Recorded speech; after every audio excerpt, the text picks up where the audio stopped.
छात्रों, आज हम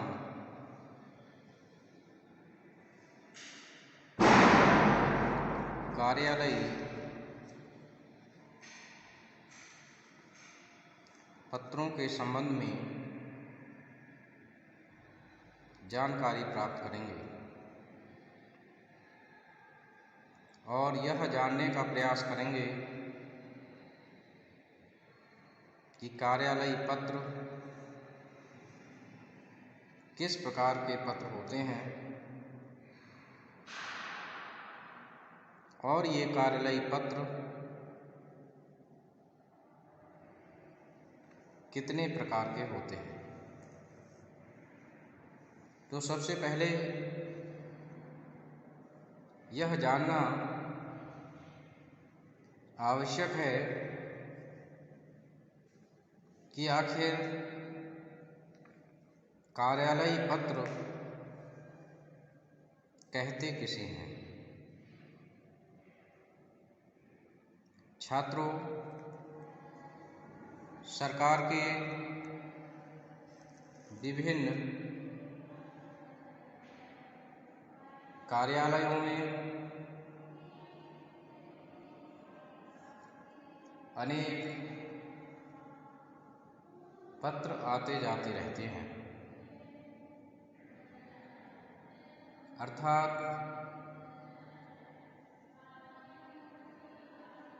जो पत्र कार्यालय से संबद्ध होते हैं वे पत्र कार्यालयी पत्र कहलाते हैं।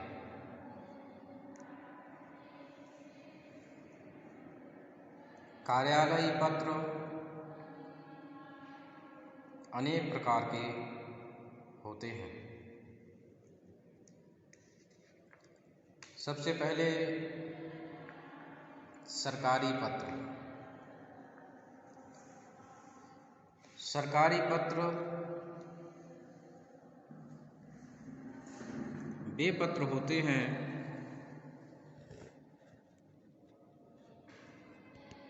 जो सरकारी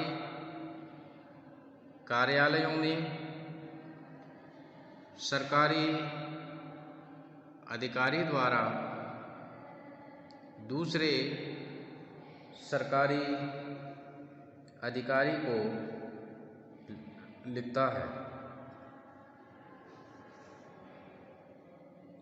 अर्थात राज्य सरकारें व केंद्र सरकार, राज्य सरकारों के बीच जो पत्राचार करते हैं वे सरकारी पत्र कहलाते हैं, क्योंकि ऐसे पत्र सरकारी कार्यालयों से सीधे संबद्ध होते हैं। ये कार्यालय देश के विभिन्न भागों में फैले होते हैं।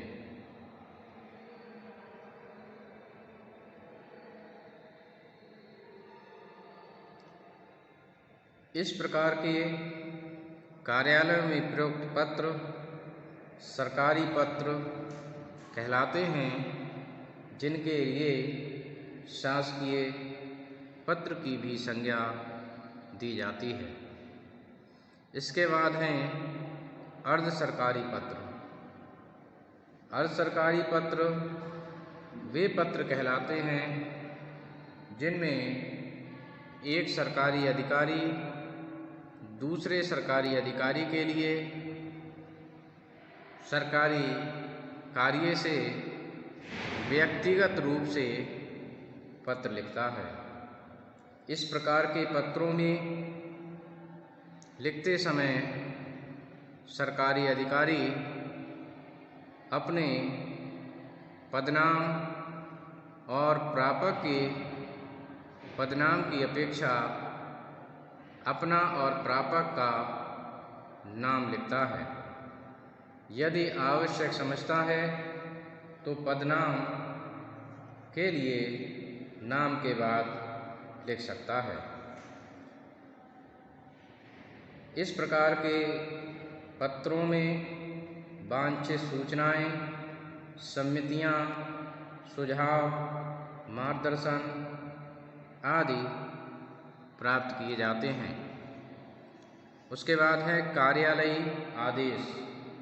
जब कोई अधिकारी अपने कार्यालय में कार्य करने वाले अधीनस्थ अधिकारियों और कर्मचारियों को आदेश, निर्देश या सूचनाएं प्रदान करता है तो वे कार्यालयी आदेश का प्रयोग करता है।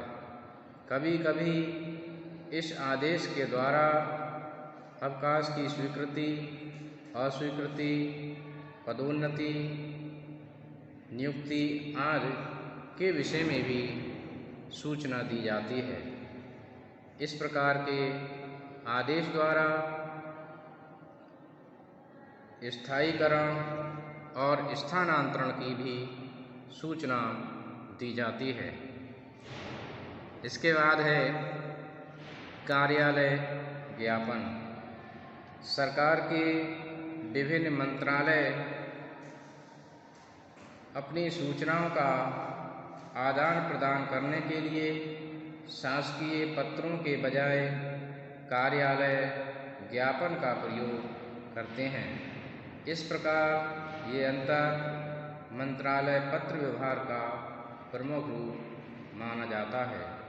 यदि उत्तर प्रदेश शासन के वित्त मंत्रालय की ओर से कोई सूचना गृह मंत्रालय उत्तर प्रदेश को सूचित करनी है तो उसके लिए कार्यालय ज्ञापन का प्रयोग किया जाता है। इसके बाद है प्रेस विज्ञप्ति। सरकारी गजट जन सामान्य को आसानी से उपलब्ध नहीं हो पाता, अतः वे सरकारी घोषणाएं जिनका संबंध जन सामान्य से होता है प्रमुख समाचार पत्रों में भी प्रकाशित कराई जाती हैं।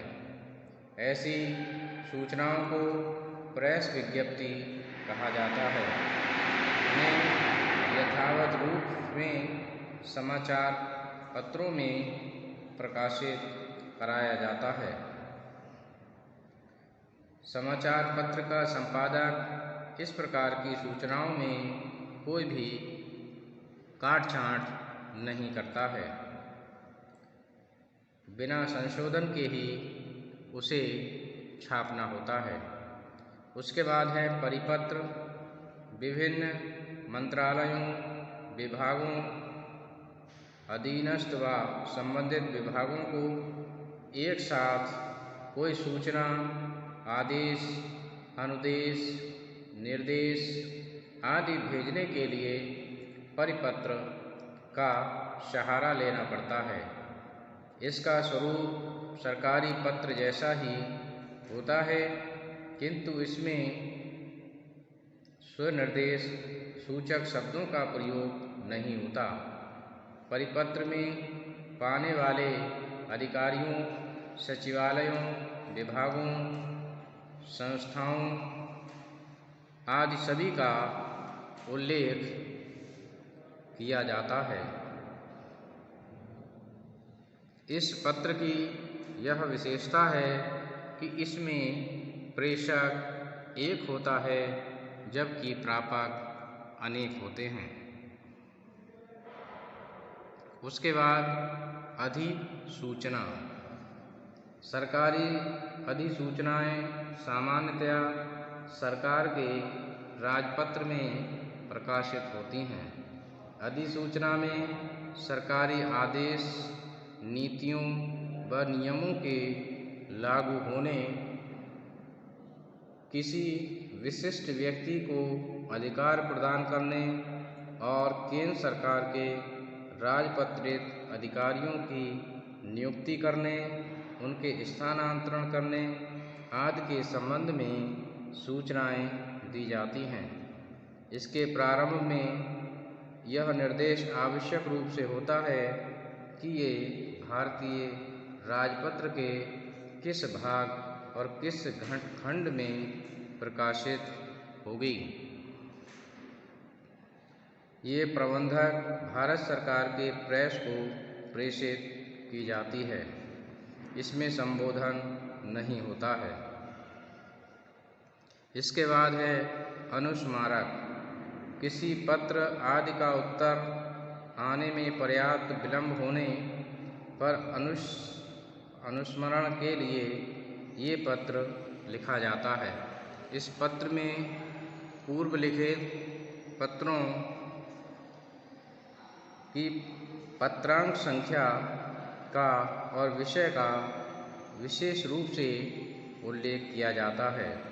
इस पत्र के माध्यम से अटके हुए काम की ओर अधिकारी का ध्यान आकर्षण किया जाता है, इसलिए इन्हें ध्यान आकर्षण पत्र के रूप में भी जाना जाता है। इसके बाद है ज्ञापन।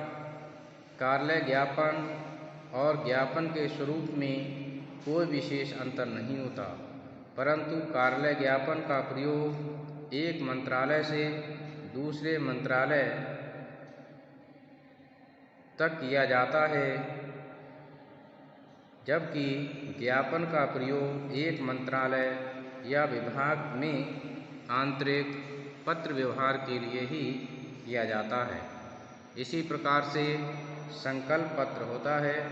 सरकारी गजट में प्रकाशित नीति अथवा महत्वपूर्ण विषय संबंधी घोषणा, जांच समितियां, आयोगों की नियुक्ति की घोषणा तथा उनके प्रतिवेदनों की घोषणा आदि करने के लिए इसका प्रयोग किया जाता है। तो इस प्रकार से आज हमने कार्यालयीय पत्र के विभिन्न प्रकारों के संबंध में जानकारी हासिल की। धन्यवाद।